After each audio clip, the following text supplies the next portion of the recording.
अभी हम देखेंगे HTML फॉर्म्स। तो चलते हैं कोड में।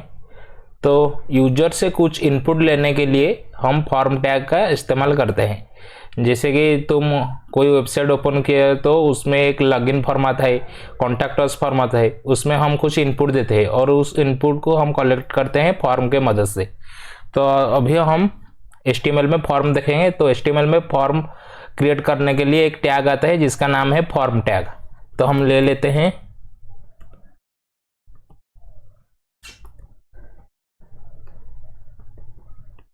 इसको, पहले मैं कमेंट कर देता हूँ। और फॉर्म टैग के मदद से हम फॉर्म क्रिएट करते हैं। तो फॉर्म क्रिएट कर लेता हूँ, इसको मैं पहले हटा देता हूँ यहाँ से, बाद में समझ दूंगा क्या था। और अभी ब्राउज़र में देखते हैं क्या आ रहा है। तो यहाँ पर अभी मैं रिफ्रेश कर ले रहा हूँ और देखो यहाँ पर कुछ नहीं आ रहा है।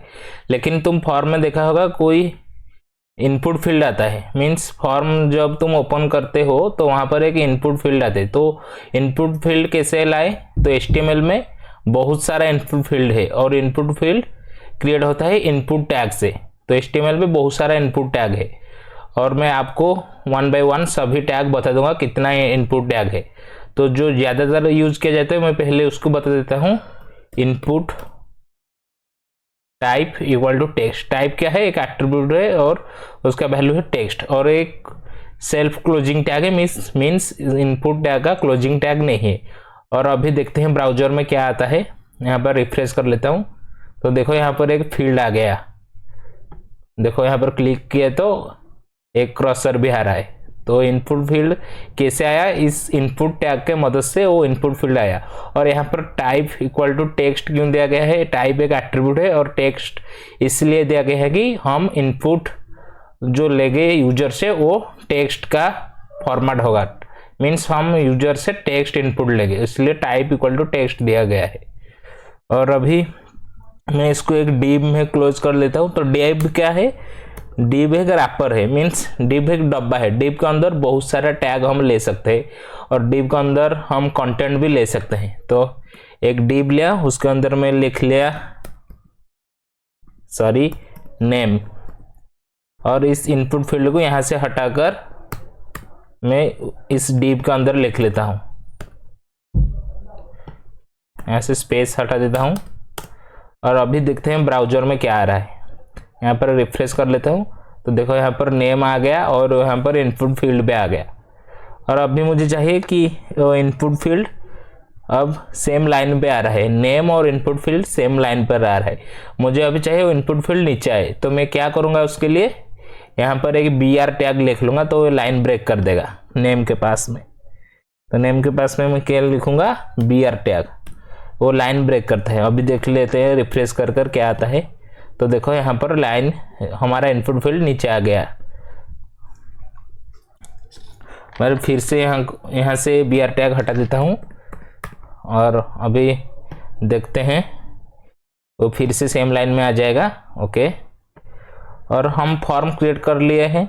अभी हम फॉर्म सबमिट करना चाहते हैं। तो फॉर्म कैसे सबमिट करें? उसके लिए एक हमको टैग लेना पड़ता है, इनपुट टैग।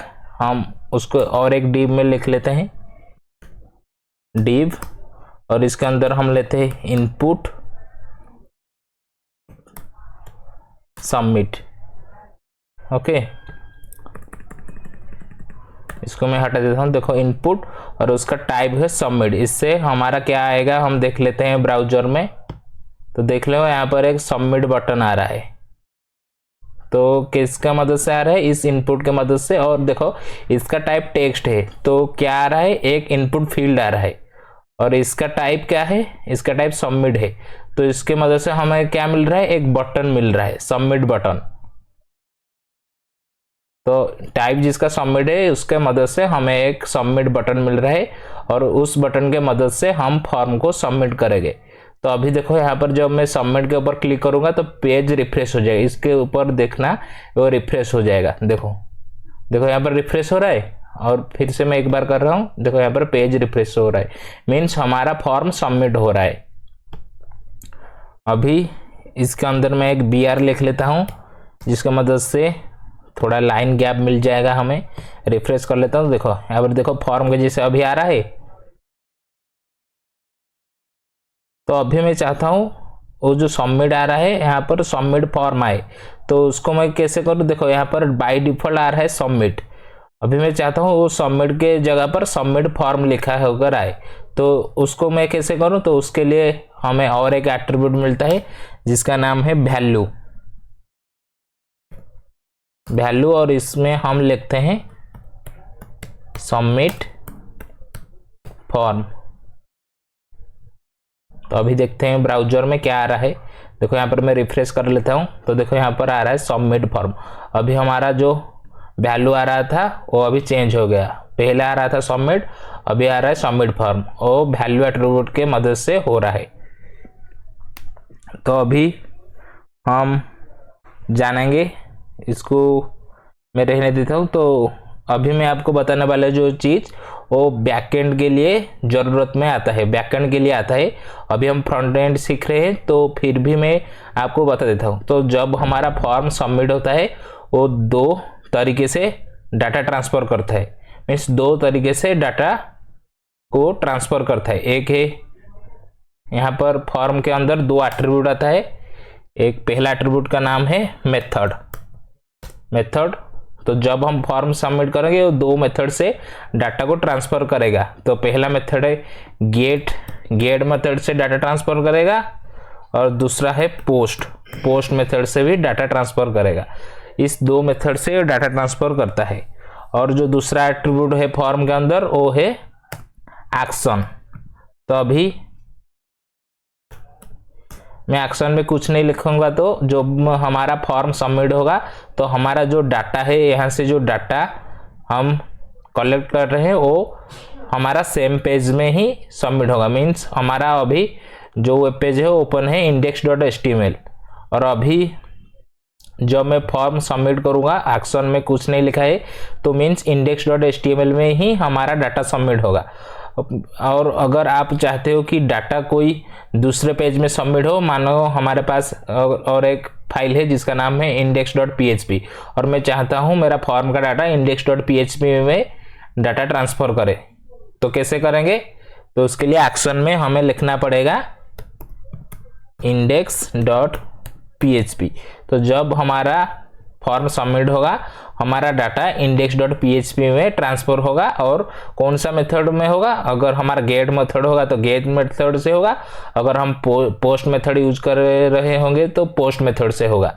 तो ये अगर आपको समझ में नहीं आया फॉर्म का अंदर जो दो एट्रीब्यूट मेथड और एक्शन, तो कोई टेंशन का बात नहीं है, क्योंकि ये बैकएंड का कोड है। मीन्स ये बैकएंड में सीखा जाता है। जब मैं PHP आपको सिखाऊंगा तभी मैं इसको और डिटेल्स में बता दूंगा।